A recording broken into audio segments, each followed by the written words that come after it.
మన ప్రభువును మన రక్షకుడైన యేసుక్రీస్తు నామములో మీ అందరికీ శుభములు.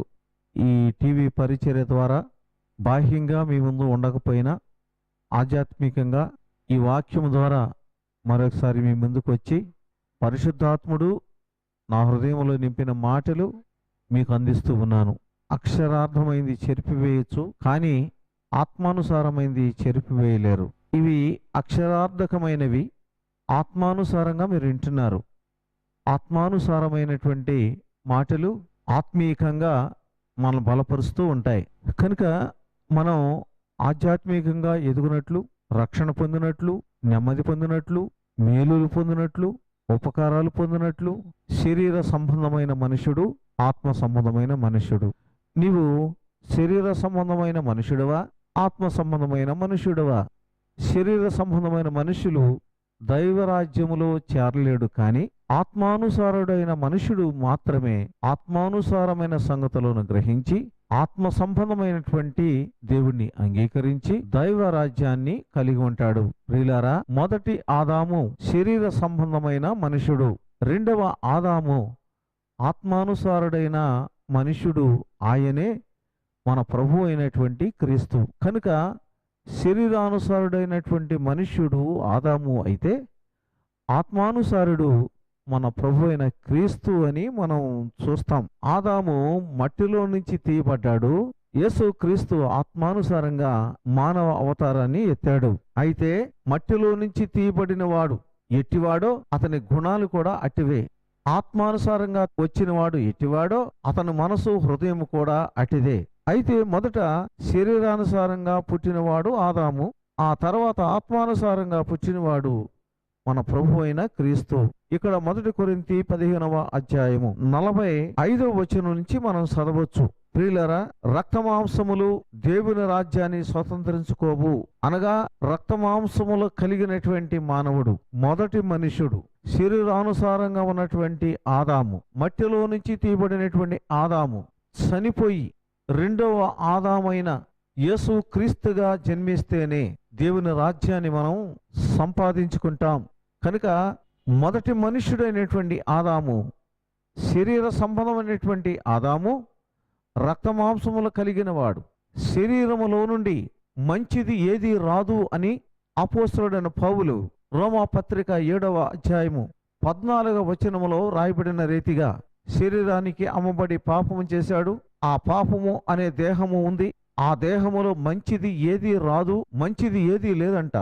కంటి చూపులో చూసినా, వినికిడిలో చూసినా, నోటి మాటలో చూసినా, ప్రవర్తనలో చూసినా, ఆలోచనలో చూసినా, తలంపుల్లో చూసినా, అతడు నడవడికలో చూసినా శరీర సంబంధమైన మనుషుడు కనుక అతడు శరీరానుసారమైన మనస్సు కలిగి ఉన్నాడు గనక శరీర సంబంధంగా ఆలోచిస్తే అతని శరీరములో నుండి మరి మంచిది అనేది రాకపోతే, మరి చెడ్డది అనగా అపవిత్రమైంది మనుషుల నుంచి వస్తే, అపవిత్ర అనే దేహము, అపవిత్రమైనటువంటి ఆత్మ అనేది వస్తే మనము దేవుని రాజ్యాన్ని స్వతంత్రించుకోలేము అని గమనించాలి. ప్రియులారా, ఎందుకు ఆదాము శరీర సంబంధమైన మనుషుడిగా మారాడు అంటే, అపవాది తంత్రముల చేత మోసపోయిన వాడై అపవాది చెప్పిన మాట విని, అనగా తన భార్య అయినటువంటి అవ్వ పాపంలో పడి తను పడటమే కాకుండా తన భర్తను కూడా ఆజ్ఞను అతిక్రమించేటట్టు చేసి ఉంటూ ఉండగా అతడు శరీర సంబంధమైన వ్యక్తిగా మారాడు.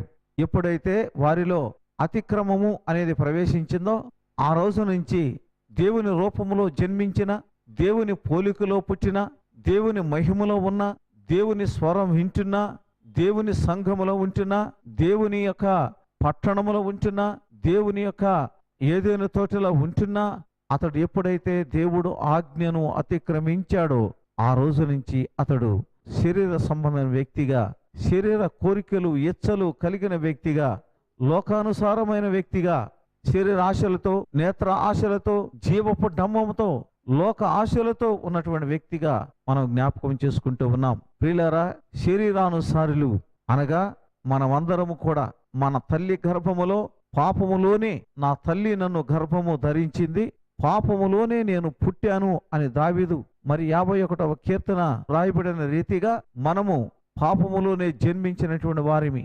ఆదాము యొక్క పాపము, ఆదాము యొక్క స్వభావము, ఆదాము యొక్క ప్రవర్తన, ఆదాము యొక్క ఆశలు మన తరతరములు కూడా అంటుకుంటూ వచ్చింది.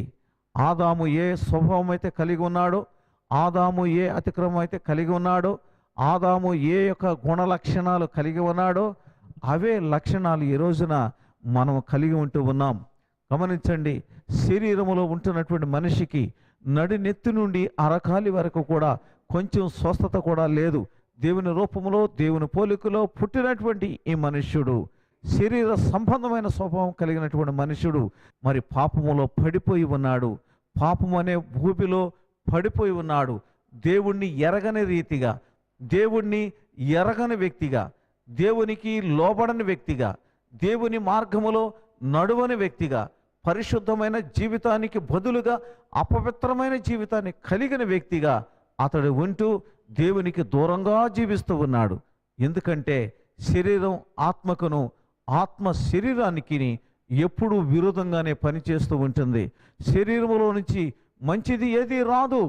ధర్మశాస్త్రాలు చదివిన, జ్ఞానాన్ని సంపాదించిన, చదువు కలిగి ఉన్న, ధనము కలిగి ఉన్న, వ్యాపారాలు కలిగి ఉన్న, గొప్ప శాస్త్రవేత్తవైన నువ్వు ఎలాంటి వ్యక్తివైనా సరే నువ్వు పాపివే అని బైబిల్ సెలవిస్తూ ఉంది. అందరూ పాపము చేసి దేవుడు అనుగ్రహించు మహిమను పొందలేదని రోమా 3:23లో మనం ధ్యానం చేస్తూ ఉంటాం. ప్రియులారా, ఈ లోకములో ఎన్ని శాస్త్రాలు చదివిన వాడైనా, ఎంత భక్తి చేసిన వాడైనా, ఎన్ని పుణ్య కార్యాలు చేసిన వాడైనా, ఎలాంటి గొప్ప వ్యక్తి అయినా, ఏ నామమైనా సరే మరి పాపము చేసి పాపములోనే పుట్టి పాపములోనే బ్రతికి పాపములోనే చనిపోతూ ఉన్నాడు. ఈ పాపం అనే మర్మం ఏంటంటే, పాపం వలన వచ్చు జీతము మరణము, మరణమనగా నిత్య నరకం, మరణమనగా పాపం, పాపమనగా నిత్య నరకం. పాపము చేసిన ప్రతి మనిషి పాపానికి శిక్ష అనుభవించవలసిందే. పాపానికి దోషభరితమైనటువంటి శిక్ష అనుభవించవలసిందే. పాపము చేసిన ప్రతి మనిషి, అది చిన్న పాపమైన, అది పెద్ద పాపమైన, అది ఎటువంటి పాపమైన, దేవుని ఎరగకుండా, మారు మనసు పొందకోకుండా, యేసుక్రీస్తుని ఒప్పుకొనకుండా, యేసుక్రీస్తు మార్గంలో నడవకోకుండా, యేసుక్రీస్తును విశ్వాసం ఉంచకుండా జీవించే ప్రతి ఆత్మ కూడా మరణములోనే చనిపోవలసిందే. ఆ మరణములో చనిపోయే ప్రతి మనిషి కూడా నిత్య నరకము అనేటటువంటి స్థలంలోనికి వెళ్ళవలసిందే. ప్రియులారా, నిత్య జీవానికి వెళ్ళాలి అనేటటువంటి మార్గము మనం ఎంచుకోవాలి. నిత్య జీవానికి వెళ్ళవలసిన మార్గం ఏంటంటే యేసు క్రీస్తుని మనం జ్ఞాపకం చేసుకోవాలి. నా ప్రియమైన దేవుని బిడ్డలారా, బైబిల్ గ్రంథములో ధర్మశాస్త్ర పాండిత్యాన్ని సంపాదించినటువంటి బహు వృద్ధుడైనటువంటి నికోదేము అనే భక్తుడిని మనం ఎగ్జాంపుల్గా మనం తీసుకుంటే, అతడు ధర్మశాస్త్ర పాండిత్యాన్ని కలిగి ఉన్నాడు. అతడు వృద్ధుడు కూడా అయిపోయాడు. అందులో అనుభవాలు సంపాదించాడు. అవి బోధించవచ్చు, అవి పాండిత్యాన్ని ఇతరులకు కూడా అందించవచ్చు.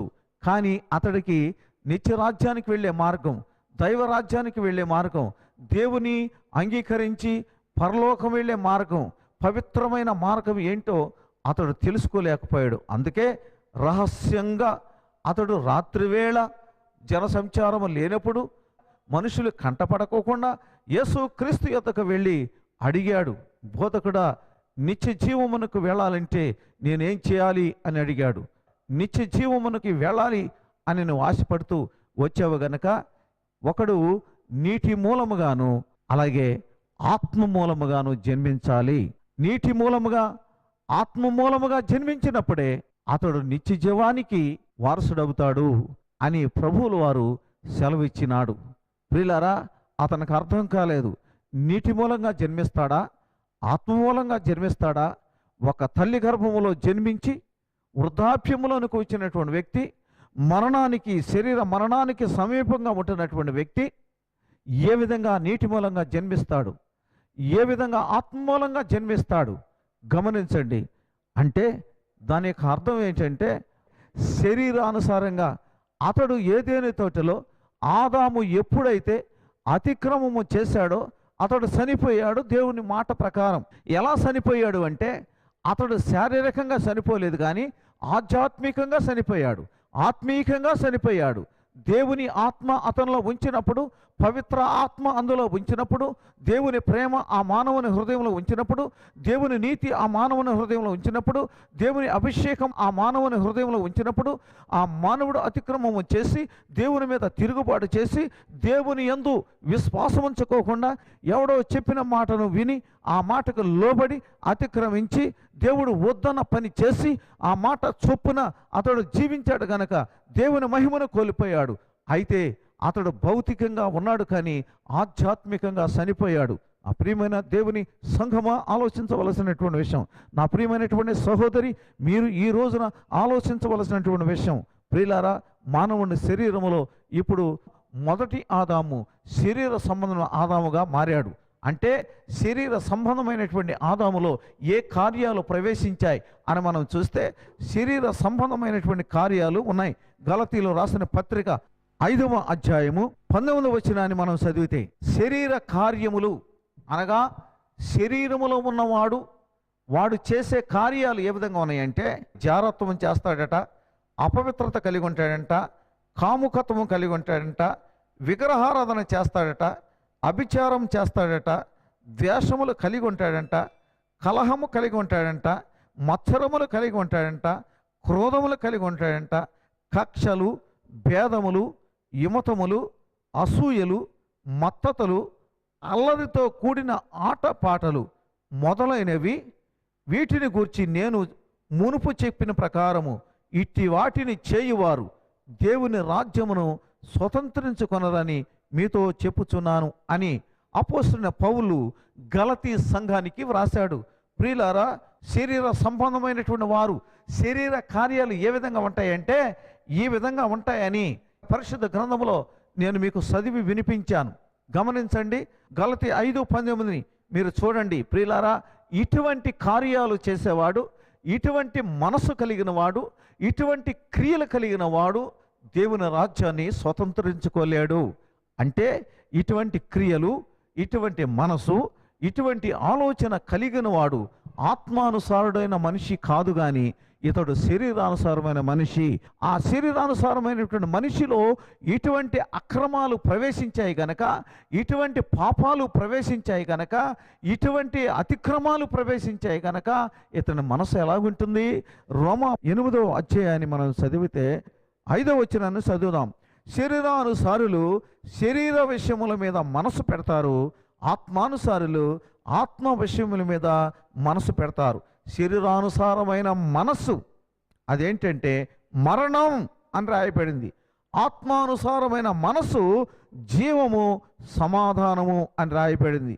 ప్రియులారా, శరీరానుసారమైనటువంటి వారు దేవుని ధర్మశాస్త్రానికి లోబడరు, ఏ మాత్రము లోబడరు అని చెప్పబడింది. ప్రియులారా, ఈ రోజున సత్య సువార్త ప్రకటిస్తుంటే యేసుక్రీస్తు ప్రభువు మీరు నోటితో ఒప్పుకొని మీ పాపాన్ని విడిచిపెట్టి యేసునందు విశ్వాసం ఉంచి యేసు ద్వారా మారు మనసు పొంది మీరు పవిత్రమైన జీవితం కలిగి పవిత్ర రాజ్యానికి చేరండి దైవజనుల ద్వారా సువార్త ప్రకటించబడుతుంటే దేవుని వాక్యానికి లోబడరు. ఎవరు అంటే శరీరానుసారమైన మనుషులు. పాపం చేయటం చాలా ఈజీ, కానీ పాపాన్ని విడిచిపెట్టడం చాలా కష్టంగా మనిషి భావిస్తూ ఉన్నాడు. నేను చావనన్నా చస్తాను, కానీ నరకానికైనా వెళతాను, కానీ నేను నశించిపోయినా నశించిపోతాను, కానీ నేను మాత్రం యేసునందు విశ్వాసం ఉంచను అని మనిషి తన రాతి హృదయాన్ని కలిగి ఉంటూ ఉన్నాడు. ప్రియులారా, గమనించండి. ఆ నికోదేము అనే భక్తుడు వెళ్ళి అడుగుతుండగా, యేసు ప్రభువుని నిత్య జీవానికి వెళ్ళాలని అడుగుతూ ఉండగా యేసు ప్రభువు చెప్పాడు, మీరు ఆత్మానుసారంగా జన్మించాలి అని చెప్పాడు. అనగా కారణం ఏంటంటే మానవుని జీవితంలో ఉన్నటువంటి గలతీ 5:19 రాయబడిన ఈ జారత్వాలన్నీ, ఈ పాపాలన్నీ చంపివేయాలి అని మనం జ్ఞాపకం చేసుకోవాలి. విడిచిపెట్టాలి. ఇవి విడిచిపెట్టినప్పుడే, వీటిని చంపివేసినప్పుడే, వీటిని తొలగించుకున్నప్పుడే, ఆ మనిషి యేసు క్రీస్తునందు విశ్వాసం ఉంచినప్పుడే ఆ మనిషిలో పరిశుద్ధాత్ముడు ప్రవేశిస్తాడు. అనగా దీనిని ఒక్క విషయంలో చెప్పాలంటే మారు మనసు పొందటం అని గమనించాలి. మారు మనసు పొందటం అంటే నేను చేసేవి తప్పులు, నేను చేసేవి పాపాలు, నేను చేసేవి అతిక్రమాలు, దేవునికి వ్యతిరేకమైన పాపాలు నా హృదయంలో, నా జీవితంలో, నా ప్రవర్తనలో నాకు ఉన్నాయి గనక, నా శరీరంలో ఉన్నాయి గనక, నా శరీరంలో ఉన్నటువంటి వీటన్నిటిని కూడా నేను చంపివేస్తాను, నేను తీసివేస్తాను, నేను తొలగిస్తాను అని మారు మనసు పొందటం.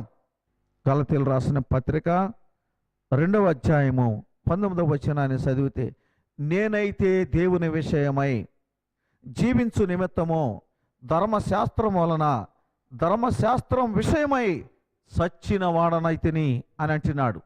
ప్రియులారా, అతడు భౌతికంగా కాదు చనిపోయింది, కానీ అతను పాత రోత జీవితాన్ని చంపివేసినట్లు చూస్తున్నాం. అంతేకాదు, ఇంకొక మాట అంటాడు, నేను క్రీస్తుతో కూడా సిలువ వేయబడినాను, ఇకను జీవించేవాడు నేను కాను. అపోస్తలుడైన పౌలు పూర్వం దూషించేవాడు, హింసకుడు, హాని చేసేవాడు. ఎంత భయంకరంగా జీవితాన్ని గడిపాడో. పూర్వము నేను దోషకుని, హింసకుని, హానికరుణని తను చెప్తూ ఉన్నాడు. అటువంటి హానికరమైన పనులన్నీ చంపివేశాడు, దూషించే పనులన్నీ చంపివేశాడు. మరణకరమైనటువంటి, శాపగ్రస్తమైనటువంటి మనిషిని ప్రేమించలేని తత్వాన్ని విడిచిపెట్టేసి ఆ శరీర సంబంధమైన క్రియలన్నిటినీ చంపివేసి, ఎప్పుడైతే దేవుడు అతన్ని దర్శించాడో, ఎప్పుడైతే అతని మనోనేత్రాలు వెలిగించాడో, దేవుడు అతనితో మాట్లాడినప్పుడు, అతని మనోనేత్రాలు వెలిగించినప్పుడు, మారు మనసు పొందినప్పుడు, బాప్తిసం పొందినప్పుడు ఈ మాట అంటున్నాడండి, నేను చచ్చిపోయి ఉన్నాను.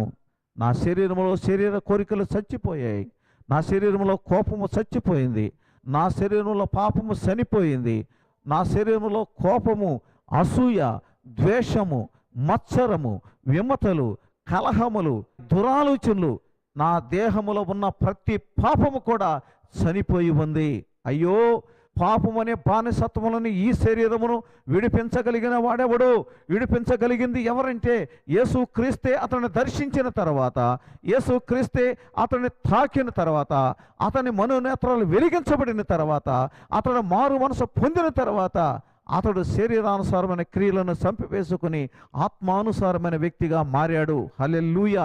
ఆత్మానుసారమైన వ్యక్తి, ఆత్మానుసారమైన మనసు, అది సమాధానముతోనూ నిత్య జీవముతోనూ కూడుకున్నదని మనం గమనించవలసినటువంటి విషయం. అవును, ఒకడు నీటి మూలముగా జన్మించాలి, ఆత్మ మూలముగా కూడా జన్మించాలి.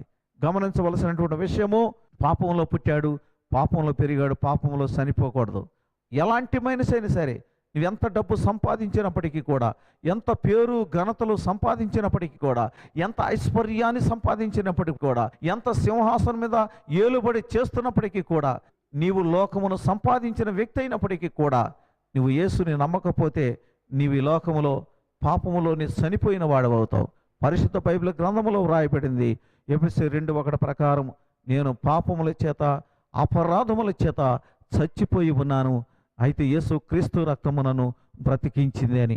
అయితే పాపములో ఉంటున్న మనస్తత్వం కలిగిన మనిషి, పాపాలు చేసేటటువంటి మనిషి వాటిని చంపివేసుకోవాలి. వాటిని చంపివేసుకుని క్రీస్తునందు విశ్వాసం ఉంచి అతడు మారు మనసు పొంది ఆత్మానుసారమైన వ్యక్తిగా మారాలి. గమనించండి, ఆత్మానుసారమైన వ్యక్తిలో ఏముంటాయి అనగా రెండవ ఆదాము అయినటువంటి క్రీస్తులో ఏముంటాయి అని మనం చూస్తే గలతీ 5:22లో ఈ విధంగా రాయబడింది. ఆత్మ ఫలములు ఏమనగా, ఆత్మ అంటే క్రీస్తు ఆత్మ. ఆ క్రీస్తు ఆత్మ మనలో పెట్టాడు పరిశుద్ధాత్ముడు మారు మనసు పొందిన తర్వాత. అయితే మారు మనసు పొందినటువంటి వారిలో, అంటే నూతన జన్మ జీవించే వాళ్ళలో, ఆత్మానుసారమైన మనుషుల్లో దేవుని ఆత్మ ఏ ఫలాలు కలిగి ఉందో ఆ ఫలాలను కలిగి ఉంటాడు క్రీస్తు ద్వారా అని మనం గమనించాలి. ఆత్మ ఫలాలు ఏంటంటే ప్రేమ, సంతోషం, సమాధానం, దీర్ఘశాంతం, దయాళుత్వం, మంచితనం, విశ్వాసం, సాత్వికం, ఆశా నిగ్రహం. ఇట్టి వారికి విరోధమైన విషయం ఏదీ లేదు. క్రీస్తు యేసు సంబంధులు శరీరమును దాని ఇచ్చలను దురాశలతో సిలువ వేసి ఉన్నారు అని రాయబడింది. ప్రియులారా, ఒక మనుష్యుడు పాపములో పుట్టిన మనుషుడు అనగా మొదటి మనుషుడైనటువంటి ఆదాము, రెండవ మనుషుడైనటువంటి యేసుక్రీస్తు అనే రెండవ ఆదాముతో మనం సంబంధాన్ని ఇప్పుడు కలిగి ఉన్నాం.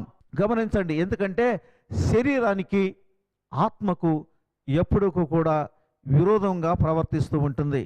5వ అధ్యాయము గలతీ 16వ వచనాన్ని చదివితే అక్కడ రాశాడండి, శరీరము ఆత్మకును ఆత్మ శరీరమునకును విరోధముగా అపేక్షించును. మన ఆత్మ ప్రార్థన చేయాలని ఆత్మ ప్రేరేపణ కలిగినప్పటికీ మన శరీరం ఏం చేస్తుందంటే బలహీనపరుస్తూ ఉంటుంది. దాన్ని దేవుని సన్నిధికి వెళ్ళాలి అని అనుకుంటుంటే శరీరం ఏం చేస్తుందంటే వెళ్ళకోకుండా నిద్ర, లేకపోతే తిండి, లేకపోతే బంధువులు, ఏదో ఒకటి శరీరానుసారంగా నిన్ను ఆత్మానుసారంగా ఎదక్కోకుండా ఆ శరీరానుసారమైనటువంటి మనసు ఏం చేస్తుందంటే ఆత్మానుసారమైన మార్గాల్లో వెళ్లకుండా చేస్తూ ఉంటుంది. ఎందుకంటే నా శరీరము ఆత్మకు విరోధంగా పనిచేస్తూ ఉంటుంది. ప్రియులారా, జ్ఞాపకం చేసుకోండి, శరీర కోరికలను సంపకపోతే ఒక మనిషి ఆత్మానుసారుడుగా జీవించలేడు. గమనించండి ప్రియులారా, మనం శరీరానుసారమైన కోరికలను సంపకపోతే అవి మనల్ని చంపేస్తాయి, నరకానికి పంపిస్తాయి. అందుకే ఆత్మానుసారంగా జీవిస్తే మనం శరీర సంబంధం వాటిని జయిస్తాం, మన నిత్య రాజ్యాన్ని కూడా పొందుతాం. అందుకే క్రీస్తు యేసు యొక్క ఆత్మ కలిగిన వారు, క్రీస్తు యేసు యొక్క మనసు కలిగిన వాళ్ళు, క్రీస్తు యేసు యొక్క స్వభావం కలిగిన వాళ్ళు పాత స్వభావాన్ని తొలగించుకుని శరీర స్వభావాన్ని తొలగించుకుని మారు మనసు కలిగి ఆత్మానుసారమైన మనసు కలిగినటువంటి వాళ్ళు ఇటువంటి లక్షణాలు కలిగి ఉంటారు, ఇటువంటి గుణాలు కలిగి ఉంటారు. ఇతడు ఎవరంటే ఆత్మానుసారుడైనటువంటి మనుషుడు అని మనం జ్ఞాపకం చేసుకుంటాం. ప్రియులారా, ప్రేమ ఎక్కడ ఉంటుందో అక్కడ సమాధానం ఉంటుంది, ప్రేమ ఎక్కడ ఉంటుందో అక్కడ ఆశీర్వాదం ఉంటుంది, ప్రేమ ఎక్కడ ఉంటుందో అక్కడ అభిషేకం ఉంటుంది. నేను ప్రేమ లేనివాడినైతే నేను వ్యర్థుణ్ణి. ప్రేమ స్వార్థాన్ని కలిగి ఉండదు, ప్రేమ ప్రాణాన్ని ఇస్తుంది, ప్రేమ ఒకరి కోసం మరణిస్తుంది.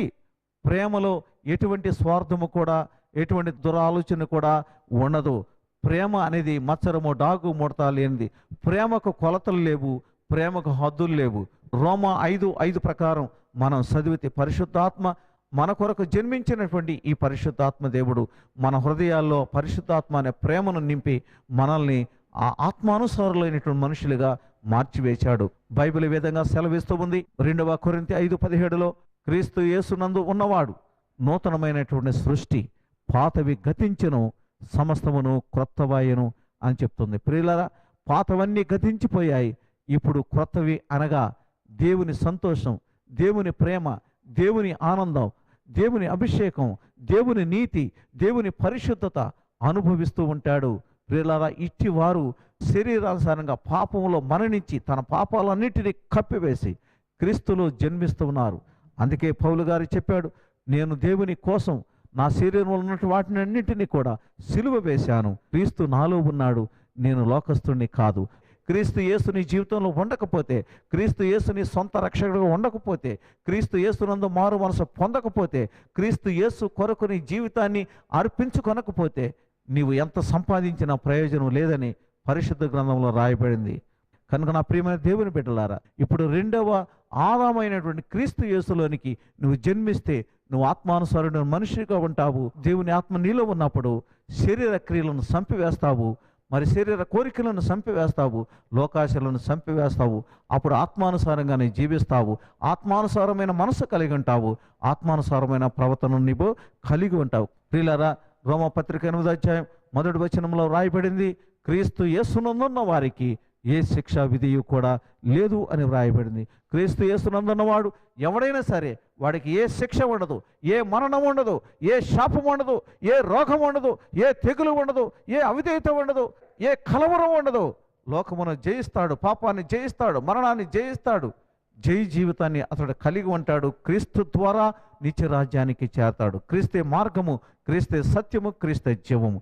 క్రీస్తు ద్వారానే నిత్య రాజ్యానికి ప్రతి మనుషుడు పొందాలి తప్ప ఏ మార్గము గుండా వెళ్ళినప్పటికి కూడా, ఏ నామమును కలిగి ఉన్నప్పటికి కూడా నిత్య రాజ్యానికి మనిషి చేరలేడని గమనించి యోచించి యేసు క్రీస్తుని ఇప్పుడే నేడే నీ సొంత రక్షకుడిగా అంగీకరించి నీవు రెండవ ఆదామైన ఆత్మస్వరూపమైన యేసు క్రీస్తుని నీ సొంత రక్షకుడిగా అంగీకరించి ఆయన దేవుడు అని నోటితో ఒప్పుకొని, నేను పాపిని, నా అతిక్రమములను నా పాపములన్నీ కూడా నా యేసు ప్రభు తన రక్తంలో కడుగుతాడని విశ్వాసం ఇచ్చినట్లయితే నేడే క్రీస్తు అనుభవము, క్రీస్తు మనస్సు, క్రీస్తు యొక్క హృదయము తలంపులు, సమాధానము, సంతోషము నీ కుటుంబంలో, నీ హృదయంలో దొరుకుతుంది.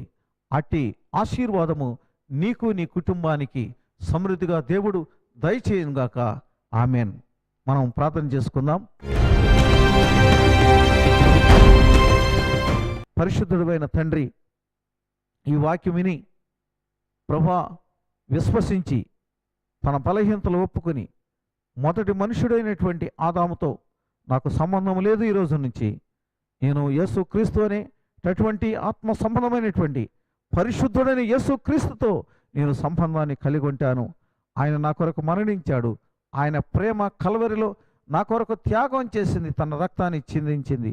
ఆయన కార్చిన ప్రతి రక్తము నా ప్రతి పాపమును కడుగుతుంది. దేవుని యందు విశ్వాసం ఏ మనుషులైతే వస్తుందో ఆ మనుషులోనికి ఇప్పుడే శరీరములో స్వస్థత, ఆత్మలో స్వస్థత, రక్షణ, అతడి కుటుంబంలో నెమ్మది, సమాధానం ఇప్పుడే వెళ్ళునుగాక అని ప్రార్థిస్తూ ఉన్నాం. ఈ మాటలు విన్న ప్రతి ఒక్కరిని పేరు పేరు చొప్పున ఆశీర్వదించండి ప్రభువా. శరీరానుసారమైన మరణాన్ని, మరణకరమైన మనసును విడిచిపెట్టి ఆత్మానుసారమైన మనసును కలిగి సమాధానమునిచ్చి జీవనం పొందుకునే భాగ్యము నీ ప్రజలకు దయచేస్తారని నమ్ముతూ మా ప్రియుడు మా రక్షకుడు యేసు క్రీస్తు నామములో ప్రార్థన చేసి స్తుతించి వేడుకుంటున్నాము తండ్రి. ఆమెన్. మన ప్రభు అయిన యేసు క్రీస్తు నామములో అందరికీ వందనాలు. ఈ ఆధ్యాత్మికమైన సందేశాలు మీకు ఆశీర్వాదకరంగా ఉంటే మీ ఆనందాన్ని, మీరు ఏ విధంగా ఆశీర్వాదకరంగా ఉంటున్నారో ఆ ఆశీర్వాదాన్ని మాతో పంచుకుని మీతో పాటు మేము కూడా ఆనందించడానికి మాకు ఫోన్ చేయండి, మాతో సంప్రదించండి. దేవుడు మిమ్మల్ని దీవించునుగాక. అంతేకాకుండా ఎంఎన్ఆర్ నగర్ దగ్గర సుచిత్ర సర్కిల్ ఉదయకాల ఆరాధన 6 గంటల నుండి 8 గంటల వరకు జరుగుతుంది. అదేవిధంగా 10:30 నుండి 1 గంట వరకు ఆరాధన జరుగుతుంది. ప్రేమపూర్వకంగా మిమ్మల్ని ఆహ్వానిస్తూ ఉన్నాం. అలాగే దీనగర్ చింతల్ షాడేట పక్కన 9 గంటల నుండి 11 గంటల వరకు ఆరాధన జరుగుతుంది. దాన్ని కూడా ప్రేమపూర్వకంగా ఆహ్వానిస్తూ ఉన్నాం. అలాగే చర్చి గాగిలపూర్ చైతన్య నగర్ దగ్గర ఉదయకాలం 10:30కి ఆరాధన జరుగుతుంది. దాన్ని కూడా ప్రేమపూర్వకంగా ఆహ్వానిస్తూ ఉన్నాం. మీలో ఎవరైనా ఈ యొక్క మందిరానికి వచ్చి మరి స్వస్థపడాలి, వాక్యముని బలపడాలి, ఆశీర్వదించబడాలి అని అనుకున్న వాళ్ళు మాతో సంప్రదించండి. అంతేకాకుండా ప్రతి శుక్రవారము ఈ యొక్క ఎంఎన్ఆర్ నగర్ చర్చిలో ఉపవాస స్వస్థత కూడికలు జరుగుతున్నాయి. కనుక దయచేసి మీరు ఏ విధమైనటువంటి స్వస్థత కావాలన్నా, ఏ విధమైనటువంటి ప్రార్థన అంశం మీకున్నా మాకు తెలియజేయండి. వీలైతే మీరు రండి, మీకోసం మేము ప్రత్యేకంగా ప్రార్థన చేస్తాం. దేవుడు విడిపించి మీ జీవితాల్లో మీకు కావలసిన అవసరతను తీర్చి మిమ్మల్ని బాగు చేసి దేవుడు పంపిస్తాడు. ప్రభు మిమ్మల్ని దీవించునుగాక. ఆమేన్.